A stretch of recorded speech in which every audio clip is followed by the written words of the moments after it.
Hey, look, everybody, it is nearly impossible to get away from Andrea at times. Her paranoia is such that, at least I sense, that sometimes I need to not be checking my phone, responding to text messages, etc., because it is, if you hear her talk, it is so very easy for her to assume that you're conspiring with some imaginary evil out there. So I have elected to basically give 100% focus in the time that I've spent with her today and last night. We're sleeping together, meaning on a sofa. She sleeps on one side of the L, I sleep on the other side. And um, and she talks through the night. She talks to herself all night long. She doesn't really sleep well. They had prescribed some Valium for her at the ER. She went to the ER last night, barefooted from the hotel.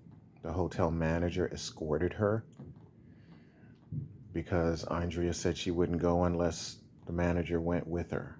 So the manager went with her, and they found nothing wrong with her, no life-threatening injuries, but she was complaining of chest pain. Anyway, I had a long talk with the attending physician that evening, who said basically the things we've heard a bunch of times before, which was that he gets between 15 and 20 people every day who are in the same kind of state as Andrea. She had already told him everything. And he reported to me that it is not against the law for a person to abandon their home, leave their car at an airport, fly to another state, one-way ticket, and bring no clothes, no money, no toothbrush, and be walking around barefooted outside of a hotel and into an ER. That's perfectly legal to do. And as a result, he can't do anything to help me or us get her committed. He said that oftentimes police who are trying to help a homeless person who's on the streets and it's freezing cold but not below zero will write up a ticket and say that the individual, the homeless person who's walking the streets, is about to harm themselves or was caught about to harm someone else. And they will write it up that way just so that the person might get some warmth and some attention and possibly some medicine. But once they come in, our duty is to find out whether or not there are any life-threatening concerns. And other than that, we have to release them because we do not have the bed space for people that have mental illness. And there's no law saying that we should put them up. And of course, if they have no funds, like your sister, because she has no insurance policy, there's even less incentive. I said, so if I had money, could I get him in? He said, well, that's even difficult sometimes too. But you'd have a better chance of getting somewhere. But those places are extremely expensive. So anyway, heard him and his spiel. We'd heard it all before. But he explained all this in front of Andrea, who was knocked out on Valium. They gave her a prescription so that she could rest her brain.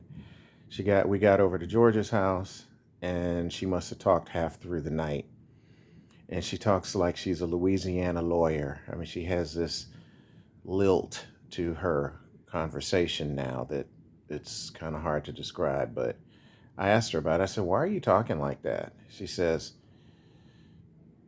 then she got back to her normal voice and said, because when a person knows what they know and what has been done to them for years, for even decades, they become educated as to, I mean, she's just all over the place. So, um, so that's nothing newsworthy. However, I am having to deal with what seems to be 100% normal in one breath and then bizarre in the next.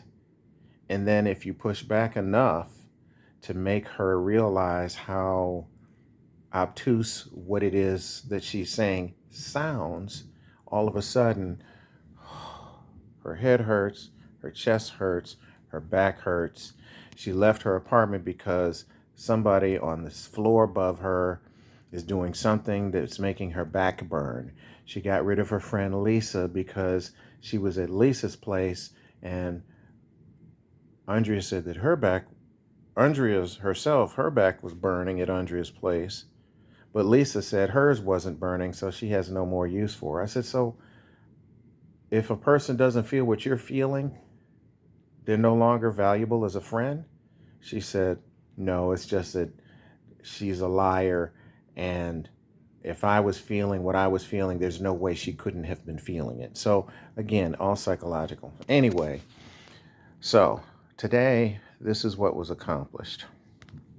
Finally, I was able to get Andrea to agree that she may need to rely on the fact that she has a mental illness to beat this situation and needs to be open to admitting that, as opposed to trying to convince everybody how smart she is, because that's not going to help her case, which could become a 5-year sentence, perhaps. At least that's what it says on the docket. So she agreed to that, and she agreed that we needed to stop looking in the rearview mirror at all of these stories about what has happened and who did what and what did you know about Barranco and did you know this person, and she's all over the place in her head. So, but you have to listen to her a little bit and then get her back on course. So, um, I got her to finally speak with her attorney, who she had fired, or she thought she had fired. But um, we called, and I don't have my notes in front of me because I had to sneak downstairs to get away from her and the family. But we called downtown, or DC, uh, not probate court. It's a court where basically they have free attorneys. And we found out that she cannot fire a court appointed attorney. She has to go to court to fire it. And then you got to have a good excuse, a good reason. Anyway, we got him on the phone. His name is Khan. She instructed Khan to, she said, you are my attorney, and you are not to speak with anybody other than me about my case unless I'm on the phone with you and them. So I said, okay, well, her brother is in the room right now, and I'm here to assist in the communication. And she asked him at least 12 times how to spell his name and all kinds of ridiculous stuff, but he was being patient with her. And I had to say, in front of him and her, I said, listen, sir, Attorney Khan, please understand that my sister is dealing with some mental health issues right now and is very paranoid. He says, I've dealt with this before. It's okay. I understand. I've been doing this for many years. I said, okay. I said, please don't take it personally, because she was kind of rude to him. Anyway, on the 7th of September, she had an evaluation done, which has not yet been published. He is going to get her the evaluation as soon as he gets it, which I assume is somewhere between now and then. I interjected and said, well, she can't access any emails or text messages because she doesn't have a phone, and she can't get into her email account because she doesn't have a phone to get a password or a code to validate a new email or opening an old email. So if you would like, I'll give you my email address and you can send it to me and I'll get it to her. And he said, no, she just instructed me that I can't communicate with you or anyone else unless she's on the phone or an email. I said, okay, I'll leave it with you all. So she told him that, okay, well, when you get the paperwork, I'll see it on the 27th. All right. So the last point I'm making is she also contacted and left messages with two attorneys that were recommended by our cousin Dwayne Boyd. Thank you. She left voicemails with them. I don't know what they're going to say, but hopefully they'll call back and she might be able to find out if they're able to do any kind of work for her for free. If not, then at least we still have an attorney to represent her. And the final point I want to make is um, she is prepared to walk around here with the same clothes on every day. And I'm trying to convince her to go with me to go buy a few pair of clothes of some sort so that we can wash what she has. She's been wearing the same panties and the same everything every day since she's been up here, and doesn't think that it doesn't smell, oddly. Um,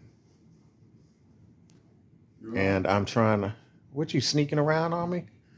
What? I'm making a video for my parents and my family. Oh, I did not know. Yeah, it's okay. It's okay. I was just thinking it was Andrea. I want to be alerted if she's coming down the steps. So, uh, oh, so the meeting schedule, the court date scheduled for the 27th, which is Tuesday at 10 a.m., is not at the final court date. It is the court date where they're going to assess, the court is going to assess what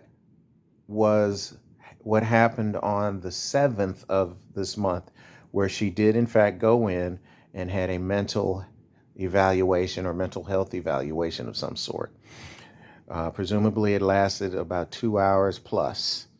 So something tells me that she probably was not able to bamboozle somebody for a complete 2 hours, because you can't keep her on track for more than 90 seconds before she starts reminiscing about stuff from 20 years ago when people were trying to get her or something.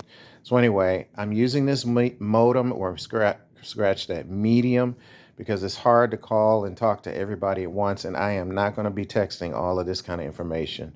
Thank you. If you have questions, go ahead and text me in the group, because I just do not want to have to respond to y'all individually. Thank you. Love. All is coming together. Tomorrow, by the way, is my day when I'm going to try and fill out some paperwork to see if there is a way to get her committed. But the doctor I spoke to made it sound like it's unlikely. But Mom, I'm going to try. Okay. Thank you. Bye. Love y'all.